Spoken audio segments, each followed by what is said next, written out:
The cold, hard truth humans as ectotherms.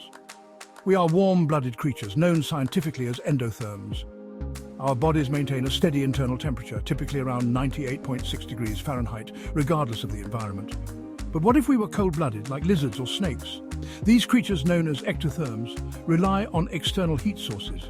Imagine a world where humans, like these reptiles, relied on external sources to regulate their body heat. Our daily lives would be vastly different. This shift in our biology would radically alter our lives, from our daily routines to our impact on the planet.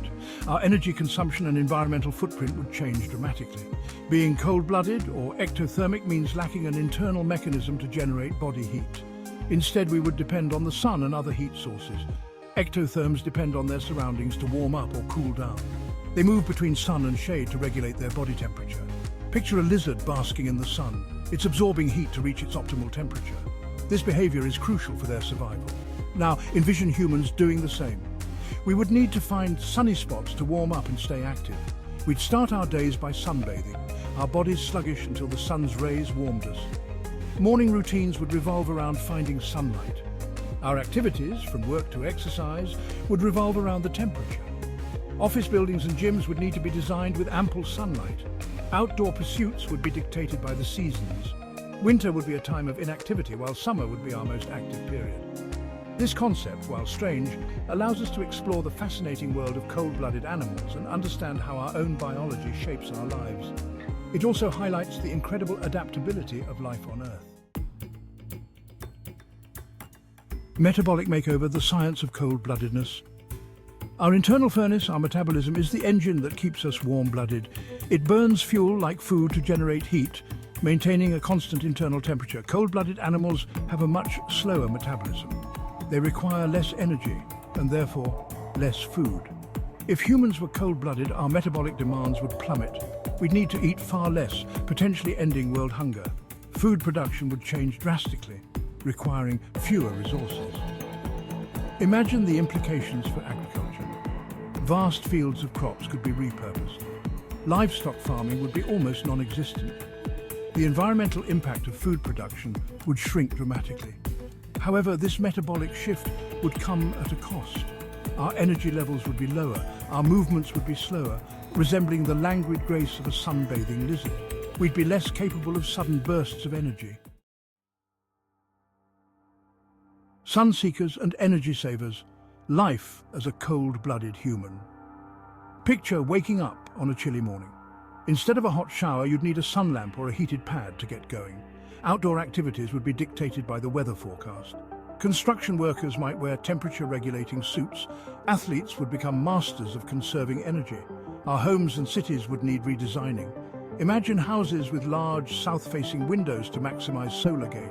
Cities might feature heated sidewalks and public spaces designed for sunbathing. The way we dress would change too. We'd wear layers of clothing that could be easily added or removed depending on the temperature. Innovative fabrics would be developed to help regulate our body heat. Imagine a world where fashion embraces the concept of thermal regulation, where clothing becomes an extension of our ectothermic nature. From iguanas to us, drawing parallels with cold-blooded creatures, reptiles, amphibians, and fish. These are the creatures we'd resemble in a cold-blooded world. Like them, we'd become experts at thermoregulation, seeking out sun or shade to fine-tune our body temperature. Observe a snake basking on a rock, absorbing heat. Envision humans doing the same, finding sunny spots to warm up before engaging in strenuous activities. Our movements would become more deliberate, mirroring the measured pace of a lizard. Think of the camouflage abilities of chameleons. While we might not change color, humans could develop a heightened awareness of their surroundings, adapting their behavior to the temperature. By studying these creatures, we gain insights into the potential challenges and opportunities of a cold-blooded existence. Section 5. A world transformed, global impacts of human ectothermy. The impact on our planet would be profound, altering the very fabric of our daily lives and the environment we inhabit. Our carbon footprint would shrink drastically as our need for energy-intensive heating and cooling systems diminishes. This shift would lead to a significant reduction in greenhouse gas emissions. Fossil fuel dependence would plummet, ushering in a new era of sustainable living. Renewable energy sources like wind and solar power would become the norm, powering our homes and vehicles. Deforestation, driven by the demand for agricultural land, would cease. This would allow forests to regenerate, creating lush green landscapes that support diverse ecosystems. Vast tracts of land could be returned to nature, promoting biodiversity and restoring ecosystems. Wildlife would thrive, and natural habitats would flourish once more. The planet would breathe a collective sigh of relief. Cleaner air, clearer skies, and a reduction in pollution would become the new normal. However, this ecological benefit comes at a cost. The challenges of adapting to a colder lifestyle would be significant. Our activity levels, particularly during colder months, would be severely restricted.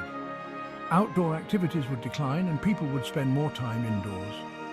Global productivity could plummet as we adapt to a slower, more temperature-dependent pace of life. Industries would need to rethink their operations to accommodate these changes. Imagine a world where economic models are rewritten, where growth is no longer the primary measure of success. Instead, community well-being and sustainability take center stage. Sustainability, driven by our cold-blooded nature, becomes the defining principle. Communities would embrace eco-friendly practices, creating a harmonious balance with nature.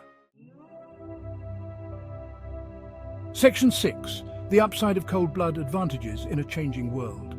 In a world ravaged by climate change, our ectothermic adaptation might be our saving grace. As temperatures rise and weather patterns become more unpredictable, the ability to regulate our body temperature externally could be a crucial advantage. Our reduced energy demands would align perfectly with the need to conserve resources. By consuming less energy, we would significantly lower our carbon footprint, making a substantial contribution to global sustainability efforts. We'd become less reliant on fossil fuels, lessening our impact on the planet. Transitioning to renewable energy sources like solar and wind would become more feasible, reducing greenhouse gas emissions and slowing the pace of climate change. Our diets, consisting primarily of plants and insects, would further reduce our environmental footprint. This shift in dietary habits would not only conserve water and land resources, but also decrease methane emissions from livestock. Imagine a world where meat is a rare delicacy and plant-based diets are the norm. This change would lead to a more sustainable food system benefiting both our health and the planet. The health benefits would be significant, potentially extending our lifespans. A diet rich in vegetables and low in processed foods could reduce the risk of chronic diseases, leading to a healthier, more active population. Our relationship with nature would undergo a profound transformation. We would become more mindful of our surroundings, fostering a deeper connection with the natural world. We'd become more attuned to the rhythms of the natural world, our lives dictated by the sun's ebb and flow. This alignment with nature's cycles could lead to a more balanced and fulfilling way of life. This connection could foster a deeper respect for the environment. Engaging in conservation efforts would become a collective responsibility, ensuring the preservation of our planet for future generations. Imagine a world where environmental awareness is not a choice but a necessity, where our very survival depends on living in harmony with nature. This shift in perspective could lead to a more sustainable and resilient society, capable of thriving in the face of environmental challenges. Section 7. The chilly reality, challenges of a cold-blooded existence. Despite the potential advantages, the challenges of being cold-blooded are numerous. Our vulnerability to extreme temperatures would be a constant threat. Heat waves could be deadly, while cold snaps would render us immobile. Our immune systems, weakened by our slower metabolism, would be ill-equipped to handle infections. Diseases could spread more easily, and pandemics might become more frequent. Medical advancements would be needed to address these new health challenges. Our ability to explore and inhabit different parts of the world would be severely limited. Cold climates would become uninhabitable, forcing mass migrations towards warmer regions. The geopolitical landscape would be redrawn. Imagine a world where borders are defined by isotherms, where climate refugees become a global phenomenon. The race to secure warm, habitable land could spark conflicts and reshape alliances. Section 8. A final thought. Appreciating our warm-blooded reality. The prospect of being cold-blooded, while intriguing, highlights the remarkable advantages of our warm-blooded nature. Our ability to regulate our body temperature allows us to thrive in diverse environments, from scorching deserts to frigid tundras. Our fast metabolism, while energy-intensive, fuels our active lifestyle, our creativity, and our complex civilizations. It allows us to explore, to create, and to push the boundaries of human potential. Perhaps the most important lesson to be learned from this thought experiment is the importance of appreciating our own biology. Our warm-blooded nature is a gift, one that has allowed us to flourish as a species. It's a reminder that even the most mundane aspects of our biology are marvels of evolution, shaping our lives in profound ways.